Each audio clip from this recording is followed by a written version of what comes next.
मेरा नाम है प्रियंका, आप देख रहे हैं इट्स सिंपल और ये video English class 10th ICSE के लिए है। तो इस वीडियो में हम टॉप 12 इंपॉर्टेंट क्वेश्चंस डिस्कस करेंगे 2020 बोर्ड एग्जाम्स के लिए। So let's start. तो क्वेश्चन जिस भी चैप्टर में से है उस चैप्टर का नाम मैंने यहाँ पे मेंशन कर रखा है। सीधा क्वेश्चंस की तरफ देखते हैं। Question number 1, Portia speak of the lottery of my destiny, what exactly is she referring to? What, in your opinion, are Portia's feeling regarding this matter? तो इसका आंसर कुछ इस तरीके से लिख सकते हैं कि Portia's father in his will set the requirement for suitors who wish to marry her. They must choose between 3 caskets of gold, silver and lead. Whoever chose correctly would win the right to marry Portia. The whole exercise is in simple terms a lottery which would determine Portia's destiny. Her father wanted to ensure that after his death, his daughter and his wealth would be in the hands of a wise man. For Portia, the lottery system is a symbol of a dead father's control over his daughter's right to choose her husband. Thus, Portia is a little depressed and feels overburdened with this condition because she cannot marry a man of her choosing. Question number 2. What happens to Mrs. Boyle at the end and why? In the end, Mrs. Boyle is strangled to death. She listens to the radio alone in a room. Someone whistles the opening note of 3 blind mice. Mrs. Boyle responds without fear, conversing with the person only she can see. Suddenly the lights goes out. The audience can hear a struggle in the darkness. Molly walks in the room and turns on the lights. She finds Mrs. Boyle dead on the floor. She was murdered by Corrigan because she had assigned the Corrigan children to London. Question number 3. What condition of surrender does the chief propose? Why does he say that white men will never be alone?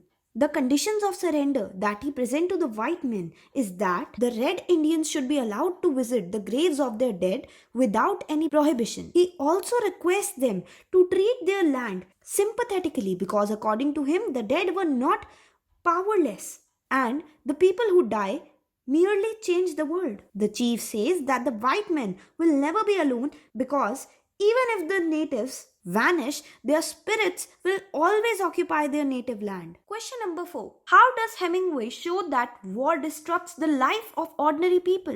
Is this portrayal realistic? Explain why you think so. ये जो short story है the old man at the bridge, it is about a conversation between a soldier and a old man who had to leave his home town during the Spanish Civil War. The story conveys the subsequent problems of helpless victims, especially old people. The story is based upon an Easter Sunday stopover at Ebro River. The old man was a reflection of a war victim. We are informed that the old man's family consisted of only animals and he was 76-year-old. He travelled 12 kilometers and could not travel further. The war has affected his mind and living. He had to leave his native place where he lived comfortably and harmlessly with his animals. He further says that he was without politics, yet his life gets destroyed due to politics and the war. Question number 5. Which part of the story do you find most amusing? Give reason for your answer. A horse and 2 goats में से है ये question कि the most amusing part of the story, a horse and 2 goats, is towards the end where Muni mistakenly thinks that the foreigner is offering him money for his 2 goats, though it is an actual for the clay horse statue on the pedestal. As the language barrier between the two persists, they never really understand each other. But most wonderfully, Muni convinced himself that he was finally able to understand the matter. In addition to this, the foreigner misleads Muni by showing interest in his pet goats as an act of courtesy. Question number 6. How does the handcuffs reveal the true identity of Mr. Eastin?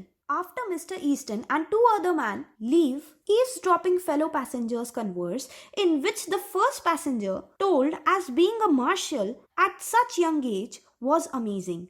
Then the other man corrected him that the man, Mr. Eastin, was not the marshal, but the other man was, because a marshal never handcuffed a convict with his right hand. It is always the left hand.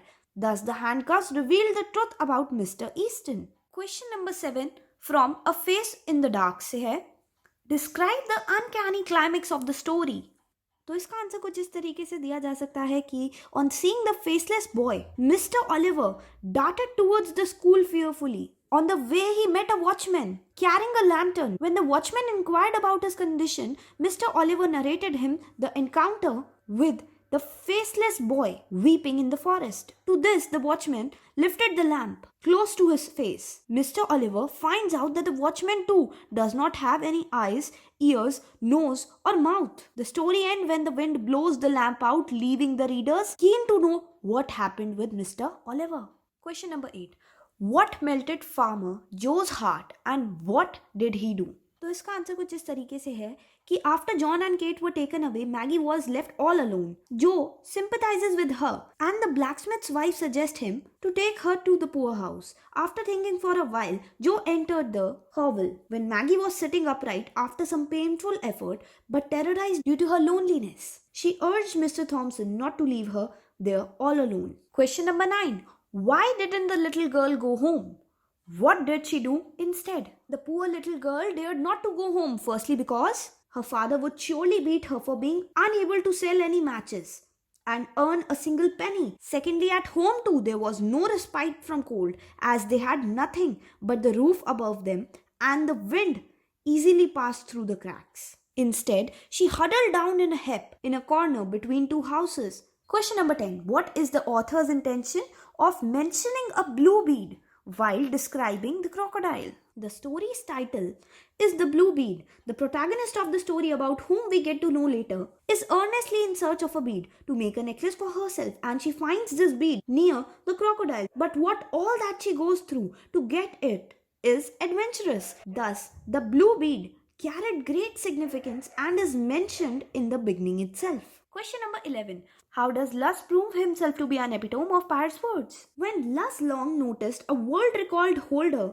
pathetically falling, he understood the reason behind it. In spite of Owens being his opponent, Luss approached him and advised him genuinely, though this could have angered his leader. Yet he showed true sportsmanship. Luss even congratulated Owen openly on his victory, unbothered by Hitler's glares and without a tingle of jealousy. Thus, Long was the epitome of the message of Coubertin that not winning but taking part in Olympics is more important. Question number 12. To what does Margot compare the sun? What does this tell us about her? Margot tells the others that sun is round like a penny and not like a fire in the stove. Her description of the sun tells that she is able to accurately recall the sun and the way it looked and felt as it shone on her when she was back in Ohio on the planet Earth 5 years ago.